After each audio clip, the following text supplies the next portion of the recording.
Hello students, welcome to the channel of Vedant classes. मैं Keval sir और आप सभी को जय श्री कृष्ण। कैसे हो आप सब लोग? एकदम बढ़िया। तो आज हम लेके आए हैं आपके लिए class 10 science chapter number 13 magnetic effects का लेक्चर नंबर 3। तो आज के इस लेक्चर में हम डिस्कस करेंगे कि जब भी कोई एक वायर होता है उसमें से करंट पास होगा तब उसके सराउंडिंग में मैग्नेटिक फील्ड हमें यू कैन से एक्सपीरियंस होगी। मैग्नेटिक फील्ड उसके सराउंड में प्रोड्यूस होती है। तो वो हम आज एक्सपेरिमेंटल बेसिस के ऊपर, जो अस्टन ने एक्सपेरिमेंट किया था, तो उस एक्सपेरिमेंटल बेसिस के ऊपर अंडरस्टैंड करेंगे। ठीक है, तो बहुत ही बढ़िया टॉपिक है ये। चलिए लिखते हैं heading, magnetic field due to current carrying conductor.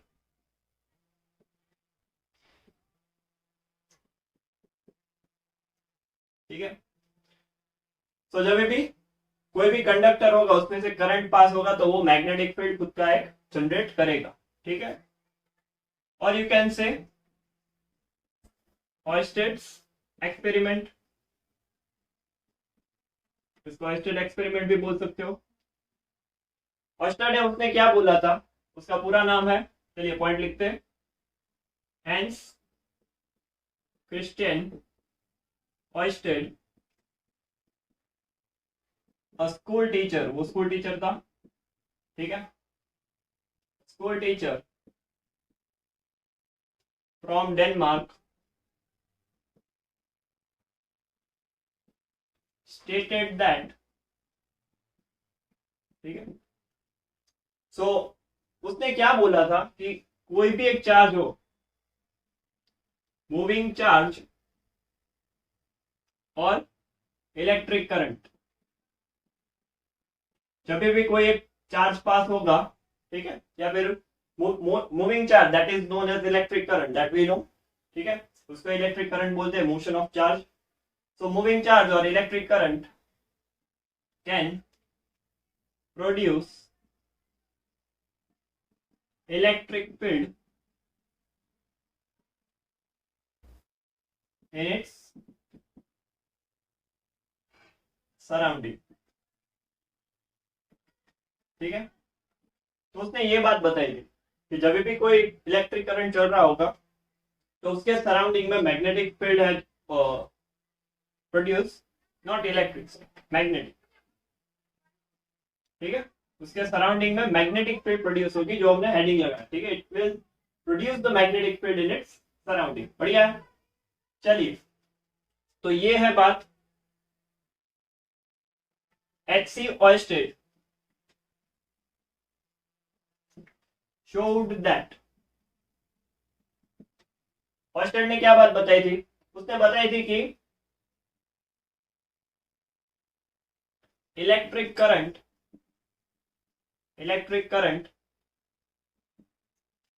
can produce magnetic field in its surrounding। तो ऑब्जेक्टिव टाइप क्वेश्चन बन सकता है कि ऑयस्टेड ने अपने एक्सपेरिमेंटल बेसिस के ऊपर किसके बारे में बात की थी। तो आप बता सकते हो कि उसने बोला था कि जब भी करंट पास होगा it can produce the magnetic field in its surrounding. ठीक है, तो इससे पता क्या चलता है? इससे पता चलता है इलेक्ट्रोमैग्नेटिज्म। तो इलेक्ट्रोमैग्नेटिज्म किसे बोलते हैं? इट इज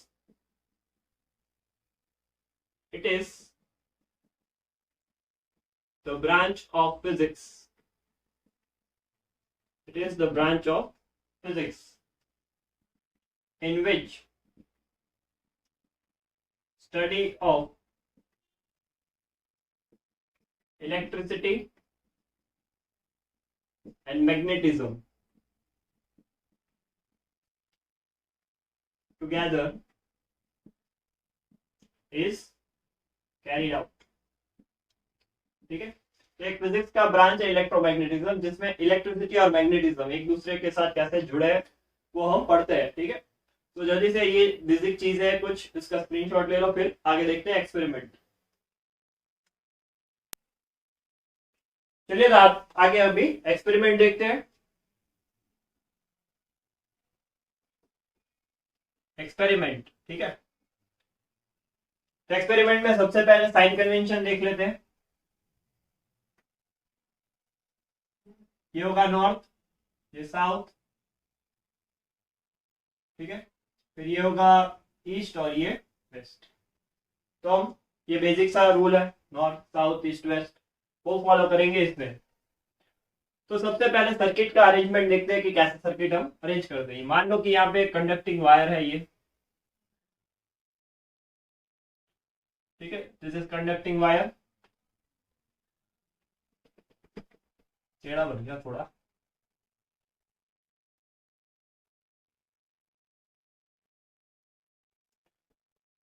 अभी इसको यहाँ पे बैटरी लगा दो। मान लो कि अभी इस तरह से लगाएंगे, negative positive negative positive, terminals ऐसे है। यहाँ पे एक स्विच लगा दिया, अभी चालू नहीं किया, ठीक है। Now you need to consider, you need to take one magnetic compass. एक कंपास ले लो और उसको वायर के नीचे रखो यहाँ पे, ठीक है। ऐसे कंपास को वायर के नीचे रखो, ये वायर है, ये कंपास है मान लो। वायर ऊपर होगा, कंपास नीचे होगा, वायर ऊपर कंपास नीचे, लाइक दिस। क्लियर है? बढ़िया। तो अभी देखो, जब भी करंट पास नहीं हो रहा तभी उसका डिफ्लेक्शन कैसे रहेगा नीडल का, इन नॉर्थ, ठीक है। तो मान लो कि हमने जो साइन कन्वेंशन कंसीडर किया है यहाँ पे, तो this is south, this is north, ठीक है, अकॉर्डिंग टू दिस। तो जो डिफ्लेक्शन नेचुरली दिखाएगा वो इस डायरेक्शन में होगा, ठीक है। नीडल कंपास में जो नीडल है वो नॉर्थ की तरफ डिफ्लेक्टेड रहेगी। अभी स्विच ऑन करो, when you switch on the key, current will start to flow in this manner. Current ऐसे फ्लो होगा।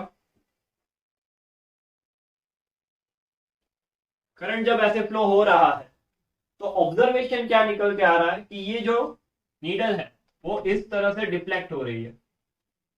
It is deflecting in this way, west direction में, ठीक है। वो जो नीडल है वो वेस्ट डायरेक्शन में डिफ्लेक्शन बता रही है। तो इसको हम एनालाइज करेंगे एक रूल से, that is called snow rule, ठीक है, जिसको हम बोलते हैं स्नो रूल। स्नो रूल से हम इसको एनालाइज करेंगे कैसे, चलिए देखते हैं। देखो यहाँ पे मैं 4 डैश लगा दूंगा ऐसे, 1 2 3 4। ये जो पहला पार्ट है वो रिजर्व्ड है इलेक्ट्रिक करंट के लिए, फर्स्ट 2 ब्लैंक। उसमें पहला है करंट कहां से आ रहा है, करंट कहां पे जा रहा है। बढ़िया, वेरी गुड। जो ये वाला पार्ट है वो वायर के लिए रिजर्व्ड है। It is wire over the compass या वायर बिलो द कंपास, ठीक है। वायर ऊपर है या वायर नीचे है कंपास के।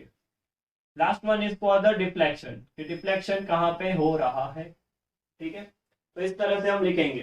तो ये 4 ब्लैंक इसके 1 2 3 4, ओके। इसमें एक रूल में, चलिए ये रूल तो ठीक है, यहां पे एक बात लिख देते हैं। If any one factor changes, if any one factor changes, then deflection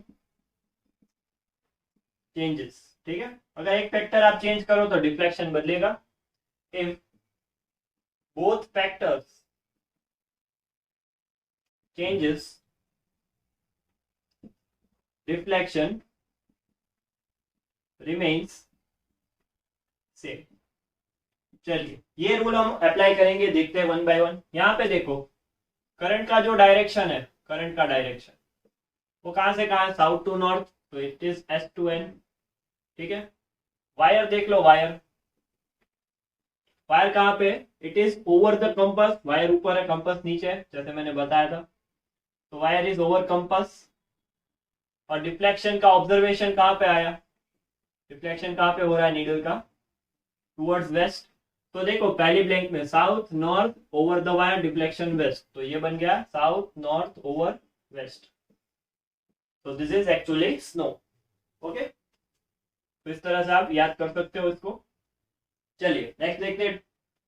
अभी मान लो कि इसको एनालाइज करना है, और तो क्या करेंगे हम, ये बैटरी है उसका पोलरिटी चेंज कर दो, ठीक है। बैटरी का पोलर जो प्लस माइनस टर्मिनल है उसको रिवर्स कर दो, तो ये वायर तो ऐसे ही रहेगा, ये प्लस ये माइनस प्लस माइनस, ठीक है। ये वायर थोड़ा मोटा इसलिए ड्रॉ किया है क्योंकि इजीली हम अंडरस्टैंड कर सके कि वायर कंपास के ऊपर है या वायर कंपास के नीचे, इसलिए, ठीक है। बाकी है तो ये सीधा साधा कंडक्टिंग वायर। चलिए, तो इस केस में भी कंपास है वो नीचे ही है वायर के, लाइक दिस। नाउ सी, इसमें भी जो इनिशियली डिफ्लेक्शन है वो नॉर्थ में ही दिखाएगा, ठीक है, इसलिए हमने ऐसा लिखा है यहाँ पे।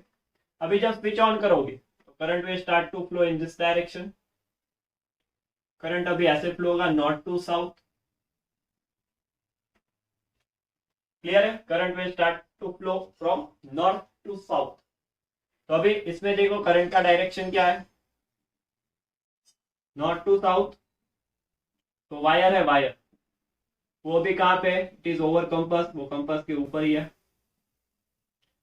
डिफ्लेक्शन, तो इस केस में डिफ्लेक्शन ऑब्जर्व होगा वो इस डायरेक्शन में होगा, टुवर्ड्स ईस्ट, ठीक है, बढ़िया। सो डिफ्लेक्शन इस केस में ऑब्जर्व हो रहा है इस डायरेक्शन में, तो ये होगा NSOE। तो यहाँ पे देखो रूल क्या लिखा है, यहाँ पे दो फैक्टर है जो अफेक्ट कर रहे हैं, पहला करंट और दूसरा वायर और कंपास की पोजीशन। तो यहाँ पे देखो मैंने एक फैक्टर चेंज किया, साउथ टू नॉर्थ से नॉर्थ टू साउथ किया, ये फैक्टर सेम रहने दिया, तो डिफ्लेक्शन बदल गया। ये रूल है, ठीक है। If any one factor changes, deflection changes. इस दोनों में से किसी एक को चेंज करोगे तो डिफ्लेक्शन चेंज होगा। क्लियर है? ये रूल है, इसको बोलते हैं स्नो रूल। अरे खुल जा। चलिए नेक्स्ट देखते हैं आगे, ठीक है, तीसरा केस। अभी देखो इसको और एनालाइज करना हो तो क्या कर सकते हैं, ये जो कंपास हमने पहले नीचे रखा था उसको ऊपर लेके आओ, ठीक है। देखो इसमें कंपास नीचे था तो ये कंपास को हम ऐसे ऊपर लेके आएंगे। तो थर्ड केस में क्या करेंगे कि wire will go below the compass. तो मान लो कि ये वायर है,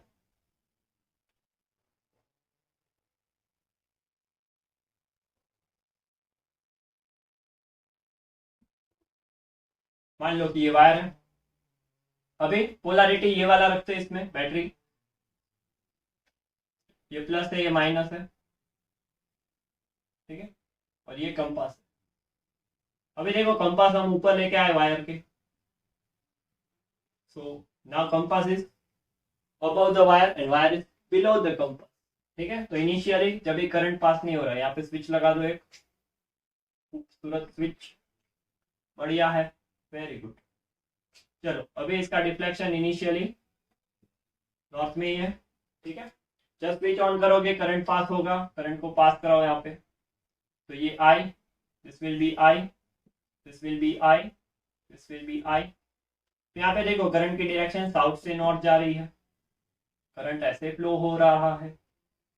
तो करंट का डायरेक्शन क्या होगा, करंट का डायरेक्शन होगा साउथ से लेके नॉर्थ तक। वायर कहाँ पे है, वायर है बिलो कंपास। रिफ्लेक्शन कैसे होगा देख लो। अभी यहाँ पे देखो करंट साउथ से नॉर्थ है, वायर बिलो कंपास, तो हमने ये वाला फैक्टर चेंज किया, यहाँ O से B हो गया, तो ये फैक्टर चेंज किया। अगर एक फैक्टर बदलोगे तो डिफ्लेक्शन बदलेगा, इसमें ईस्ट आएगा, and that is the observation, ठीक है। ये तो बाद में पता चला, पहले एक्सपेरिमेंटल ऑब्जर्वेशन आए, ठीक है। तो इस केस में भी डिफ्लेक्शन है वो कहाँ पे हो रहा है, टुवर्ड्स ईस्ट, ठीक है। तो इसमें भी जो डिफ्लेक्शन है वो ईस्ट में हो रहा है। चलिए बढ़िया है, इतना क्लियर हो रहा है, समझ में आ रहा है। नहीं समझ में आए तो कमेंट में लिख दो। चलिए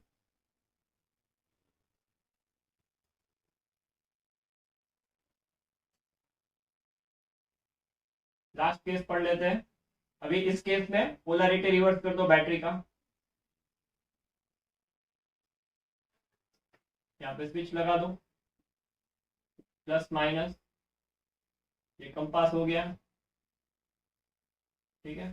तो इनिशियली जो डिफ्लेक्शन रहेगा वो यही रहेगा, टुवर्ड्स नॉर्थ। तो अभी जब स्विच ऑन करोगे की को, current will start to flow in this manner. तो इसमें नॉर्थ से साउथ करंट आएगा, so current will flow towards, sorry, it will flow from north to south in this case. Wire कहाँ पे, wire is below compass, wire देख सकते हो compass के नीचे है। और डिफ्लेक्शन इसमें ईस्ट में हो रहा है, ठीक है, इसमें वेस्ट में observe. Deflection will be there towards west. देखो इसमें फैक्टर्स देखो, एन एस पी डब्ल्यू, ठीक है। देखो हमने दोनों फैक्टर चेंज कर दिया, नॉर्थ से साउथ को, साउथ से नॉर्थ को नॉर्थ से साउथ बना दिया, ओवर को बिलो बना दिया यहाँ पे। तो दोनों फैक्टर चेंज किए, both factor changes, then deflection remains same. तो डिफ्लेक्शन इसमें सेम आ रहा है। बढ़िया बच्चों, ये एक्सपेरिमेंट है, बहुत इंपॉर्टेंट है, हॉस्टल्स एक्सपेरिमेंट। चलिए तो अभी एक नोट लगा लो इसमें। देखो ये और ये केस, अगर इन दोनों को कंपेयर करो, तो when you are reversing the polarity of the battery, means की करंट की डायरेक्शन आप चेंज कर रहे हो, ठीक है। बैटरी का पोलैरिटी चेंज करना, उसका मतलब क्या है कि करंट का डायरेक्शन बदल दिया। अगर करंट का डायरेक्शन बदल रहे हो तो मैग्नेटिक फील्ड का भी डायरेक्शन चेंज हो रहा है, इसलिए तो ये वेस्ट से ईस्ट हो गया, ठीक है। तो नोट लगाओ, if direction of current changes, then direction of magnetic field also changes, ठीक है। बहुत ही इंपॉर्टेंट नोट है ये। अगर करंट का डायरेक्शन आप बदल रहे हो, then मैग्नेटिक फील्ड का भी डायरेक्शन चेंज होने ही वाला है, होगा ही, ठीक है। तो यहाँ पे देख लो, ये साउथ से नॉर्थ जा रहा था तभी ईस्ट में डिफ्लेक्शन है, नॉर्थ से साउथ करंट आया तो भी वेस्ट में हो गया, ठीक है। तो ये है हॉस्टल्स का एक्सपेरिमेंट, बहुत ही बढ़िया है एकदम, और आसान है समझने के लिए। इसको हमने यहाँ पे स्नो रूल से क्लियर किया। तो इसका स्क्रीनशॉट ले लो, इसे कॉपी में अच्छे से नोट कर लो, फिर आगे देखते हैं। चलिए तो अभी देखते हैं कि एनसीईआरटी में कौन सा फिगर दिया है, ठीक है।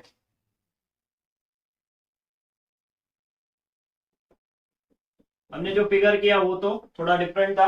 एनसीईआरटी में जो फिगर दिया, आप टेक्स्ट बुक अगर उठा के देख लो तो उसमें कुछ ऐसा फिगर दिया है।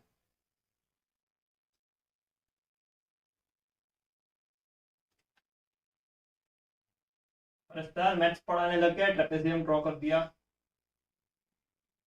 अभी इसको सर्किट में कन्वर्ट कर देते।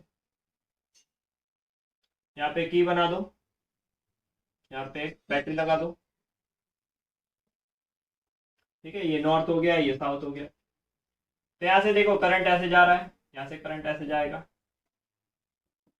तो ये सर्किट है, ठीक है। और उसमें सिर्फ वायर ओवर कंपास वाले ही केस दिए हैं, वायर ओवर कंपास एनसीईआरटी में।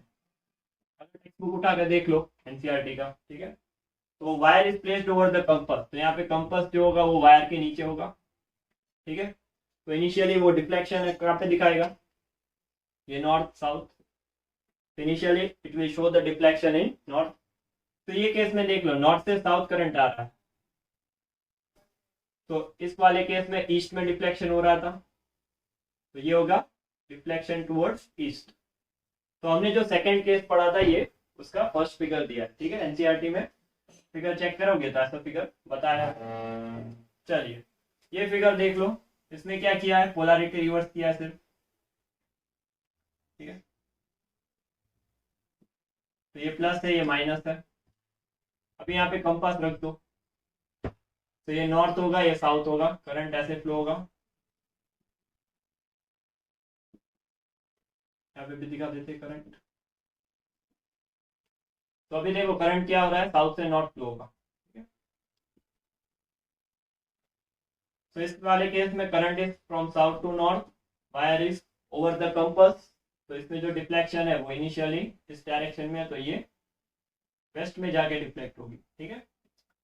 तो ये स्नो वाला केस है। तो अगर एनसीईआरटी टेक्स्ट बुक आप पढ़ रहे हो, ठीक है, तो उसमें ऐसे फिगर्स दिए है, बट बात तो एक ही, हमें तो एक्सपेरिमेंट लर्न करना है, हमें कंसेप्ट को लर्न करना है। कंसेप्ट अगर अच्छे से समझ में आ जाए then you can solve any question, ठीक है। कोई भी बुक उठा के देख लो, कोई भी किताब उठा के देख लो, आप क्वेश्चन लगा सकते हो।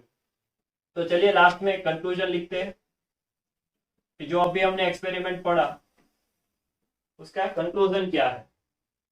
तो पहला पॉइंट लिखता हूं, if magnetic needle of magnetic compass will get deflected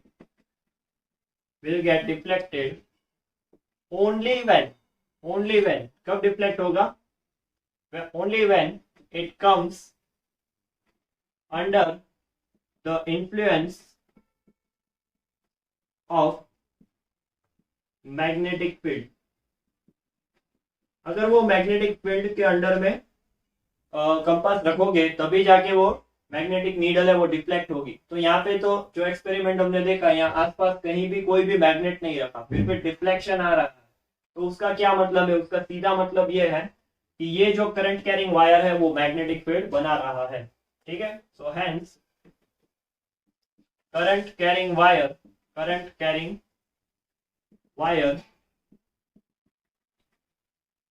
is must producing magnetic field in its surrounding। तो वो क्या कर रहा है, मैग्नेटिक फील्ड सराउंडिंग में प्रोड्यूस हो रही है, ये तो पक्की बात है। चलिए सेकंड कंक्लूजन जो हमने अभी नोट करके लिखा था वो भी लिख सकते हो, if direction of current changes then direction of magnetic field will also get change। अगर करंट का डायरेक्शन बदलोगे तो मैग्नेटिक फील्ड का भी डायरेक्शन चेंज होगा ही, ये तो कंफर्म है। बढ़िया, तो जल्दी से इसका स्क्रीनशॉट ले लो, ठीक है। अच्छे से कॉपी में लिखना ही है, बहुत ही इंपॉर्टेंट चीज है। आई होप समझ में आ गया। Magnetic field due to current carrying conductor, ले लिया स्क्रीनशॉट, बढ़िया। तो आज का ये लेक्चर हम यहीं पे खत्म करते हैं। और आज के इस लेक्चर में हमने बहुत ही खूबसूरत सा टॉपिक था जो मैग्नेटिज्म का बेस था, ऑस्टेड एक्सपेरिमेंट, उसको क्लियर किया, ठीक है। तो ऐसे ही पढ़ाई करते रहो, आगे बढ़ते रहो। All the best.